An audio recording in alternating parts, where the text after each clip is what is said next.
316J పాఠశాల మిత్రులకు శుభ సాయంత్రము.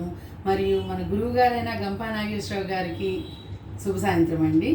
ఇప్పటి వరకు మనకు ఎన్నో అంశాలను నేర్పిస్తున్న మన స్పీకర్స్ అందరికీ కూడా నా కృతజ్ఞతలు. ఇప్పటి వరకు మనం ఈ ప్రోగ్రాంలో చాలా నేర్చుకున్నాము. నా పేరు లయన్ ఎం కామాక్షిదేవి అండి. నేను Lions Club of Priyadarshini Nellore నుంచి వస్తున్నాను. నా రోల్ నెంబర్ 47. ఫస్ట్ డే నా వీడియో చేయాలి అనుకున్నప్పుడు చాలా భయపడ్డానండి. ఈరోజు 13వ రోజు వచ్చేసింది. ఎంతో ఫ్రీగా ఎంతో బాగా చెప్పగలుగుతున్నాను. ఇదంతా దిస్ క్రెడిట్ గోస్ టు ఆ గురువు గారు గంపా నాగేశ్వరరావు గారు. థ్యాంక్స్ అండి మాలో ఇంత చేంజ్ తీసుకొచ్చినందుకు. యాక్చువల్గా నేను ఇంటర్మీడియట్తో చదువు ఆపేసేసానండి. ఎంతో చదువుకోవాలని చాలా కోరిక ఆసక్తి ఉండింది. కానీ వివాహం అయిన తర్వాత పెద్దవాళ్ళు చెప్పారు కదా, వివాహాయ విద్యనాశాయ అంటారు. ఆడవాళ్ళు పెళ్ళిళ్ళు చేసుకున్న తర్వాత కుటుంబము బాధ్యతలు వాటి వల్ల చదువు అంటే కుదరదు కదా. కానీ అవి ఒకప్పటి రోజులు, ఇప్పుడు కాదు. ఇప్పుడు చదువుకోవాలంటే ఏ కండిషన్స్ ఏవి కూడా బ్యారియర్ కాదు. 70 years వాళ్ళు కూడా నేర్చుకుంటున్నారు నేను. సో అదేం పెద్ద ప్రాబ్లం కాదండి. నేను బిఎల్ చేశాను, బిఏ సోషాలజీ చేశాను, బిఎల్ చదివాను. But I'm not practising. నేను ప్రొఫెషన్లోకి వెళ్ళలేదు. హోమ్ మేకర్గానే ఉన్నా. But I'm very proud to say that I'm homemaker. ఎందుకంటారా, హోమ్ మేకర్ అనేది చాలా అంత ఈజీ జాబ్ కాదండి. మనం అన్నీ సరిదిద్దితేనే మన పిల్లలు చదువుకోవడం, భర్త ప్రొఫెషన్లోకి వెళ్ళడం, అన్నీ చేయడం అనేది. నాకు హోమియోపతిలో కూడా కొంచెం ప్రవేశం ఉంది. మా వారికి హోమియో స్టోర్స్ ఉంది. అప్పుడప్పుడు దానికి వెళ్తుంటాను నేను. దాని గురించి కూడా అవగాహన ఉంది. జీవితంలో ఎప్పుడు ఏదో ఒకటి కొత్తది నేర్చుకోవాలని చాలా ఆసక్తిగా ఉంటుంది నాకు. ఇది మనది కాదు అని ఎప్పుడు అనుకోను. నేను అన్నీ నేర్చుకుంటూ ఉంటాను నేను. అలాగే ఈరోజు అందుకే 316J పాఠశాలలో విద్యార్థిని అయ్యాను నేను. చాలా హ్యాపీగా ఉంది ఆ విషయం నేను చెప్పుకునేదానికి. And coming to second topic, history of మన లయన్స్ క్లబ్ ఆఫ్ ఇంటర్నేషనల్. ఈ Lions Club of International founder వచ్చండి Melvin Jones. United States of అమెరికాలో ఇలినాయ్ స్టేట్లో చికాగో అనే ప్లేస్లో ఉంటారు ఆయన. అక్కడ ఆయన చాలా వెల్ సెటిల్డ్ బిజినెస్ మ్యాన్, చాలా సంపాదించేశారండి.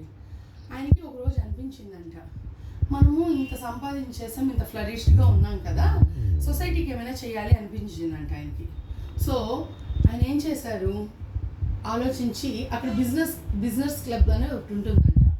ఆయన అలా కాదు, సొసైటీకి మనం ఏమైనా చేయాలి అని చెప్పేసేసి అక్కడ అందరూ సెటిల్ అయినా అంత బాగా సంపాదించుకున్న బిజినెస్ పీపుల్ అందరినీ కలిపి ఒక క్లబ్ లాగా తయారు చేశారు.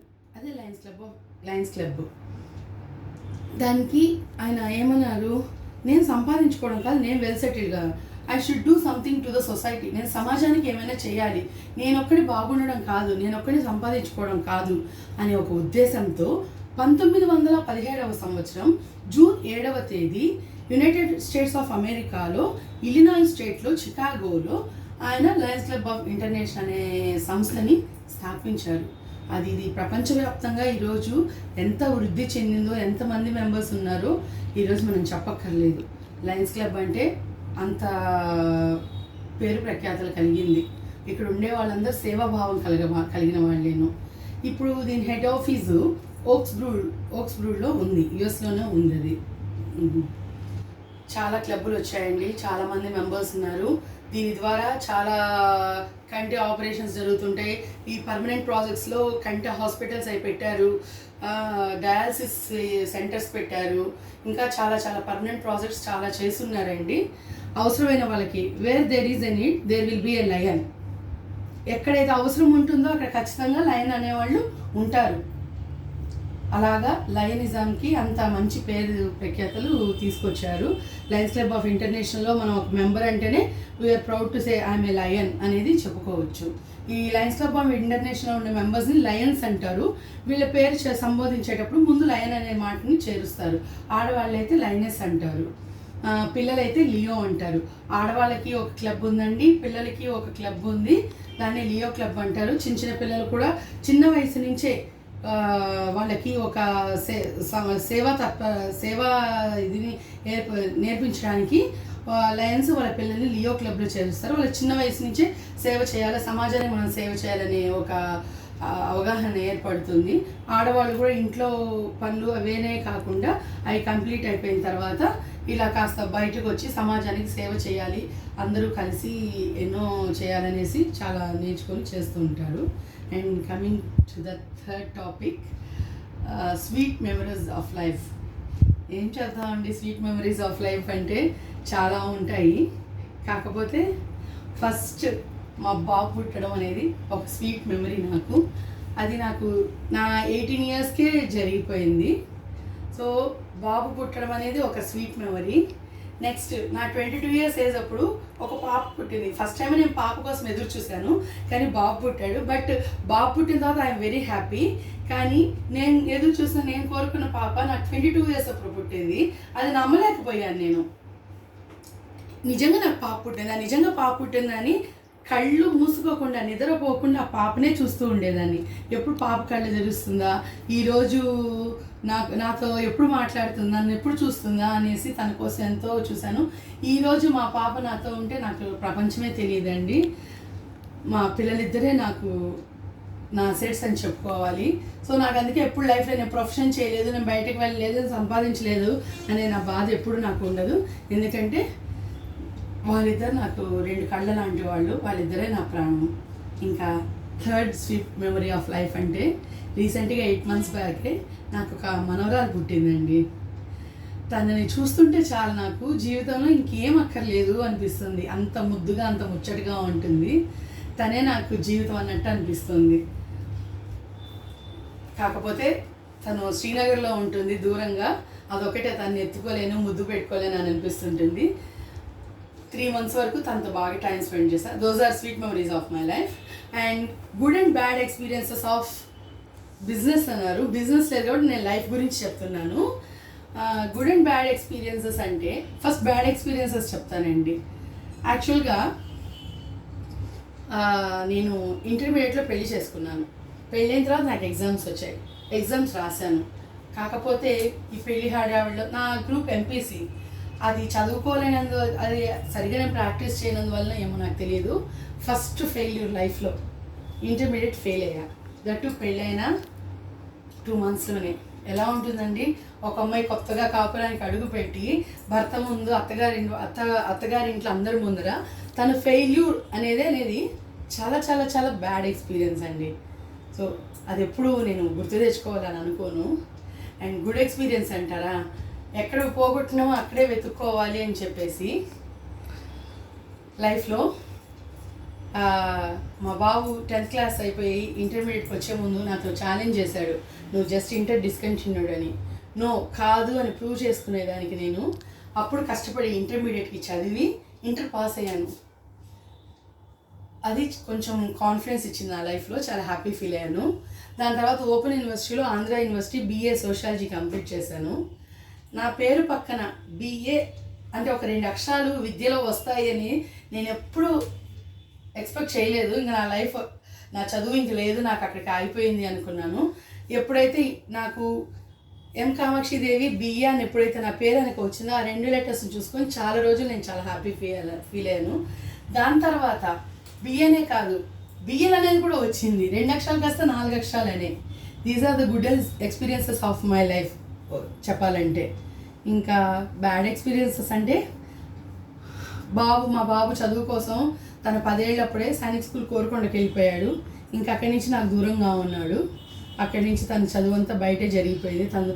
ఎప్పుడు తన్ని మిస్ అవుతా, తన్ని ఇది చేస్తా, ఆ బాధ అనేది ఎప్పుడు ఒక బ్యాడ్ ఎక్స్పీరియన్స్ నాకు తను పంపించారు. అఫ్కోర్స్ తన కెరీర్లో తను ఒక మంచి పొజిషన్కి వచ్చినా కానీ నాకు దూరం తన చైల్డ్హుడ్ అంతా మిస్ అయ్యాను కదా నేను. సో అదొక బ్యాడ్ ఎక్స్పీరియన్స్ అనే చెప్పొచ్చు నాకు పంపించడం అనేది. పేరెంట్స్ ఎప్పుడంతే కదండి, పిల్లలు ఎంత పెద్దవాళ్ళైనా కూడాను వాళ్ళు చిన్నపిల్లలాగే ఉంటారు, తమతోనే ఉండాలనుకుంటారు. కానీ మనం స్వార్థపూరితంగా ఆలోచించుకుంటే వాళ్ళ లైఫ్లో పైకి ఎదగలేరు కదా. కొన్ని అంతే, అలాగే ప్రేమలు ఉన్నప్పుడు మనసులో ఉంచుకోవాలి, అన్నీ మనం చూపించుకోలేము. అది these are the good and bad experience of my life. ఇంతకన్నా నాకేమంత గుర్తులేదు చెప్పేదానికి కూడా. And coming to the last topic, Jayasimha గారి క్లాస్ ఏం చెప్పాలండి. ఆయన మనల్ని ఆ జూమ్ క్లాస్లో ఆ స్క్రీన్కి అలా కట్టిపడేసేసారు. ఎలాగా అంటే అసలు ఏమీ వినపడలేదు, ఏమీ కనపడలేదు ఎక్సెప్ట్ జయసింహ గారు అండ్ ఆయన వాయిస్. ఇప్పటికి కూడా ఆయన ఇంకా కళ్ళ ముందు ఇలా ఆయన చెవుల్లో ఆయన వాయిస్ వినపడతానే ఉంది.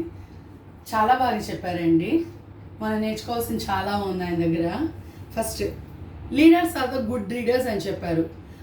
అదే కదా ఆయన అదే చెప్పారు. 316J పాఠశాల అనే పేరు ఎవరు పెట్టారో చాలా బాగా పెట్టారు. చదువు అనేది, విజ్ఞానం అనేది ఏ వయసుకైనా దీనికంటూ ఒక ఏం లేదు, ఈ లిమిట్ అనేది లేదు, ఏజ్ లిమిట్ అనేది లేదు. అందుకే జీవితం ప్రపంచంలో గొప్ప వాళ్ళందరూ మంచి గుడ్ రీడర్స్ అని చెప్పారు.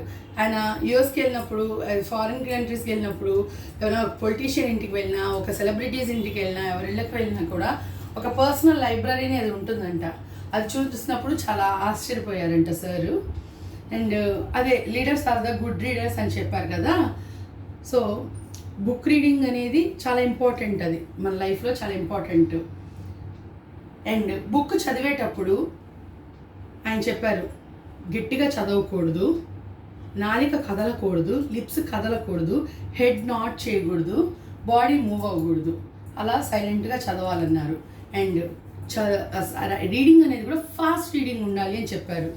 దానికి ఎగ్జాంపుల్ చెప్పారు. ఇప్పుడు మన కార్లో స్లోగా పోతున్నాము, మంచినీళ్ళు తాగుతాం, ఎందుకు వాళ్ళకి సమాధానం చెప్తాం, ఆడియో ఆన్ చేస్తాము, అటు ఇటు చూస్తాం.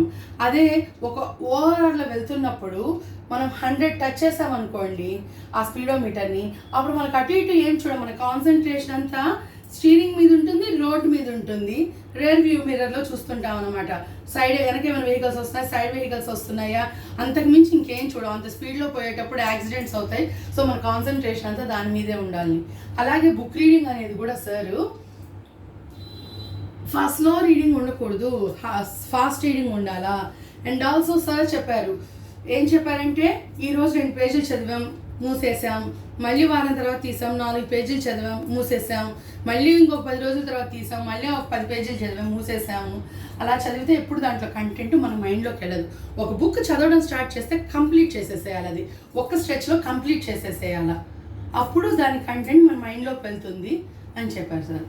అండ్ ఇంకా సార్ ఏం చెప్పారంటే మన క్లాస్లో నేను నేర్చుకుంది ఏంటంటే, అదే నోట్లో పెన్ మన నాలుగు కదలకూడదని చెప్పారు కదా, లౌడ్గా చదవకూడదు అన్నారు. ఈ లౌడ్గా చదవకుండా ఉండేదానికి, నాలుగు కదలకుండా నోట్లో పెన్ కానీ పెన్సిల్ కానీ పెట్టుకుని చదవమన్నారు. తల ఊపడం, అటు ఇటు తిరిగి చదవడము, బాడీ మూవ్ చేయడం అనేది దాంట్లో అంత మంచి విషయం కాదు అని చెప్పారు. మనం ఎవరైనా అడిగితే డబ్బులు ఇవ్వచ్చంట, కానీ మన లైఫ్లో టైం మాత్రం ఇవ్వద్దని చెప్పారు సార్. ఎందుకంటారా, డబ్బులు అయితే మళ్ళీ సంపాదించుకోలేం, టైం అనేది మనం సంపాదించుకోలేము. So time is very precious. మీకు టైం దొరికిందా, మీ పనులన్నీ అయిపోతే ఒక బుక్ తీసుకొని కూర్చొని చదవండి. అంతేకాని చిట్ చాటింగ్కో ఇంకొక దానికో ఎంజాయ్మెంట్కో మన టైంని వేస్ట్ చేయదు. మనకు ఉండేది మనం ఎప్పుడు ఉంటామో ఎప్పుడు పోతామో మనకే తెలియదు. ఈ షార్ట్ టైంలో అనవసరంగా మనం టైం వేస్ట్ చేసుకోకుండా బుక్ రీడింగ్. బరాక్ ఒబామా గురించి ఒక ఎగ్జాంపుల్ సార్ చెప్పారు. వాళ్ళ ఇంట్లో బరాక్ ఒబామా గారు, వాళ్ళ వైఫ్, వాళ్ళ 2 పిల్లలు ఖచ్చితంగా మంత్లీ ఒక బుక్ చదువుతారంట. వాళ్ళు వీకెండ్ బ్రేక్ఫాస్ట్ కూర్చున్నప్పుడు ఫ్రమ్ ద యంగర్ వాళ్ళు చదివిన బుక్ గురించి చెప్పాలంట. సో ఆ మంత్ తిరిగేసరికి ఒక్కొక్కళ్ళు 4 బుక్స్ చదివినట్టు, ఒకళ్ళు చదివింది మిగతా వాళ్ళకి ఎక్స్ప్లెయిన్ చేస్తుంటే అలా ఒక్క మనిషి 4 బుక్స్ గురించి తెలుసుకున్నట్టు, వాళ్ళకి 4 పుస్తకాల ద్వారా వచ్చే విజ్ఞానం వచ్చినట్లు. అలాగా ఆయన మన ఇండియన్స్కి గాంధీ గురించి ఎంతో తెలుసో కానీ ఆయనకి మనకన్నా ఎక్కువ తెలుసు అంట. సౌత్ ఆఫ్రికన్స్ నెల్సన్ మండేలా గురించి ఎంత తెలుసో కానీ వీళ్ళందరికన్నా కూడా మన అంటే ఆయన అంత బాగా చదివేశారు వాళ్ళ గురించి, వాళ్ళ జీవిత చరిత్రలు అయితే ఏమైనా కూడాను అంత బాగా బుక్ రీడింగ్లో తెలుసుకున్నారు. సో మీరు అనవసరమైన టైం వేస్ట్ చేయకుండా ఎక్కువగా విజ్ఞానం పొందుతా, మనకెందుకు, నాకేం అవసరం లే అనుకోకుండా చదువు, విజ్ఞానం అనేది ఎక్కడో దగ్గర మనిషికి ఉపయోగపడతానే ఉంటుంది. టైం వేస్ట్ చేసుకోకుండా బుక్స్ చదువుకుంటా మన విజ్ఞానం పెంచుకుంటా బ్రాడ్ మైండెడ్గా ఉండి మన సొసైటీకి మనం ఏమైనా సేవ చేస్తూ మంచిగా అందరితో మంచిగా ఉండాలని కోరుకుంటున్నాను. ఈ అవకాశాన్ని ఇచ్చిన గురువు గారికి ధన్యవాదములు.